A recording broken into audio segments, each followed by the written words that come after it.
si Idol madla, nakakahanga, may mga hawak, gandang linyada. Ika'y inspirasyon kung bakit hanggang ngayon ako'y palaging kumakarera.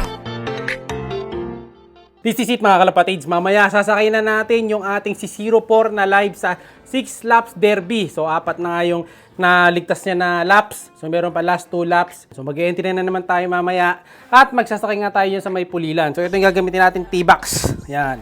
So nilinis ko na kanina to. Punas itik lang. Tapos may bago tayong bibili na ganito eh. May nakita akong bagong version eh. Kulay puti yung gilid dito. Tapos ito blue. So hanap tayo nun sa Shopee. Alam ko meron eh. So, paano ba to? Ayun, sa ilalim. Ayun, nilagyan ko na ng karton. Ayan. Para i-absorb yung mga poops mamaya nitong si 04. Ayan. Kasi pag walang karton, pag nag-poop siya dito, kakadumi. So, mababasa. Aamoy sa sasakyan. Sara na natin. Tapos, may kalso lang yan. Ayun, no? Kita nyo, may para siyang kalso doon. Sara natin yan. Kailangan ma-shoot sa loob. Ayan, hindi na siya lalabas. Nire-ready ko na to kasi dito natin sasakay mamaya si 04. Ayan, so transparent. So isang ibon lang para dito sa panglimahan na T-Box para di masira yung mga bagwis niya pag sinakay natin mamaya. Ngayon, ito punta natin si 04. Sana ba si 04? Ayun. Siya ba to? Siya ba yan? Sino mo nga? Ayan, siya nga yan. Si 04, ayun, yun. Lumipad. Ayun, bumaba. Nagtago doon. Ayaw magpahuli sa atin, oh. Lumayas. Pambihirang ibon to, ah. So, kumustahin natin siya sa ano eh. Teka, huliin ko ah. Eto na mga kalapatid, si 04, ready na siya para sa Pip Lap Derby mamaya. Mga kalapatid, sasakay na natin siya mamaya. So, okay naman yung ibon natin. Ayan, kondisyon na to. Namumulbos. Ayan, oh. Medyo may tistis lang yung mga bagwis niya dito kasi syempre, mahirap na yung pinagdaanan nito. Ilang mga laps na. Tapos ayun yung bagwis niya sa kabila, patubo na. So, siguro sakto to hanggang last lap. Mahaba na to. Hindi ko lang sure yun dito sa kabila.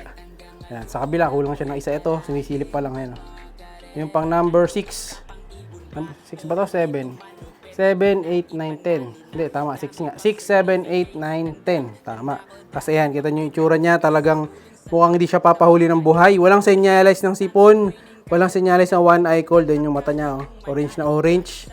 Sana magtamasa. Itong warrior natin. No? So, sasakay nga natin sa puli na mamaya to. Alis tayo dito siguro baka 5:30. Kasi 5:30 daw ang alis dito, tapos pupunta na tayo doon. Siguro baka mga 6:30, nandun na tayo mamaya. Ayan, galingan mo boy! So sama-sama nating abangan to sa Sunday. Ayan, so try ko, tingnan ko kung makakapag-live tayo kahit sa TikTok lang. Follow nyo up na yung TikTok natin, ayan. Para updated din kayo sa TikTok natin, saka yung mga binibenta natin dyan, na mga items.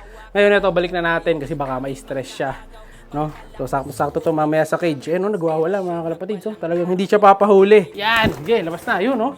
Lakas na ibon. Tapos nga pala yung mga naghahanap sa ibon natin na pinapamigay kahapon, yung dalawa, nakuha na mga kalapatids. So kahapon, pag-upload ko, may mabilis na nag-chat mga kalapatids, nakakuha kaagad. Ayan, hindi siya nag-comment sa YouTube channel natin, pero nag-message kaagad siya sa fanpage. Grabe. Tapos nung mga oras din na yon, after ng 30 minutes, pumunta kaagad dito at kinuha nga yung ibon, ayaw na magpa-picture. So wala na ibon doon.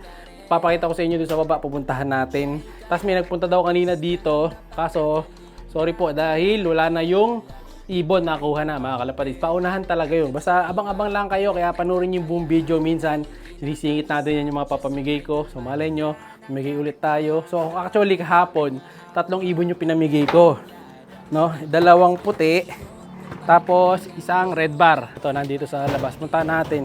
So kailangan ko rin kasi talaga maalis na yon pag di pa natin yung lesyon. Uubusin yung balahibo nung anak eh.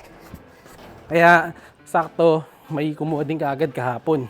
Dito yun eh. So dito ayan oh, wala na yung mga anak nila. Yan, andito yun yung 2 magulang oh. Ayan, buksan natin. Wala na yung mga anak niyan. Na-pick up kaagad, early bird. Yung nakadali ano.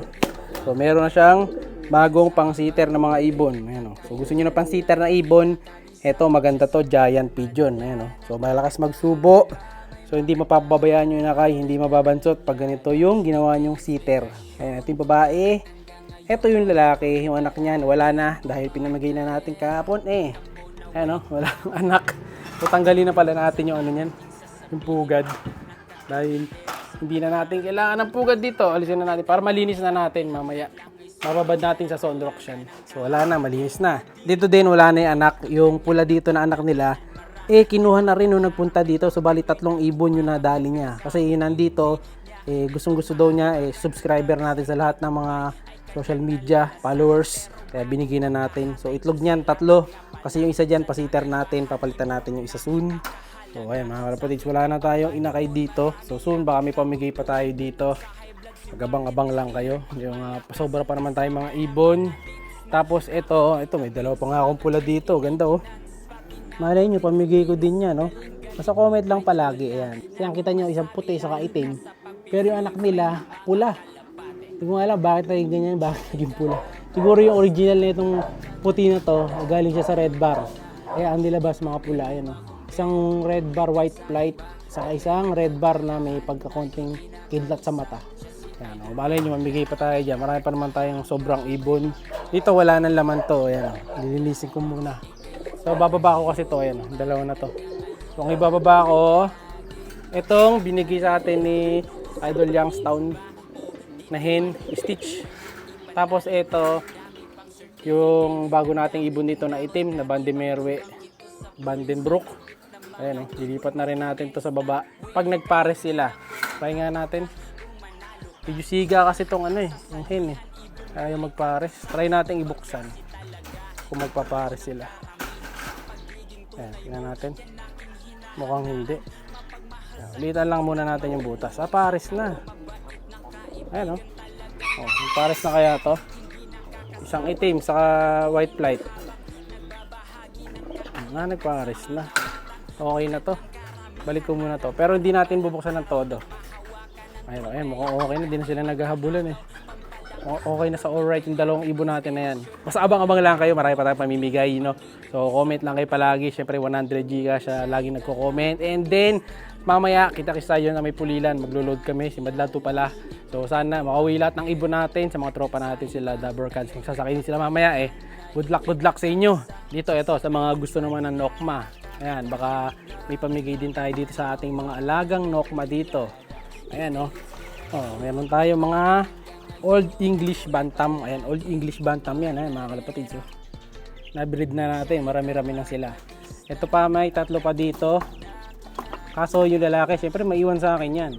So baka magbawash man tayo, pa konti-konti lang. Diba? Comment lang kayo palagi. Kung gusto nyo niya, comment lang kayo kung gusto nyo niyan. Ang gaganda, diba? Angas, lalo na yun, maliit, Naubos lang yung balahibo niya kasi binugbog. Ayan, yung kamukha ni Doro doon sa likod, meron din tayo. Amo naman to, mababait na yan. Pwede na silang pawalan. Diba? So may mga nabawas lang dyan, nahingi na yung iba Pero ito baka pamigay din natin. Kaya abang-abang lang kayo, comment lang palagi. Alam na this, like, share, subscribe. Ingat! Siya'y kalapatistang napakagaling na kinakilala.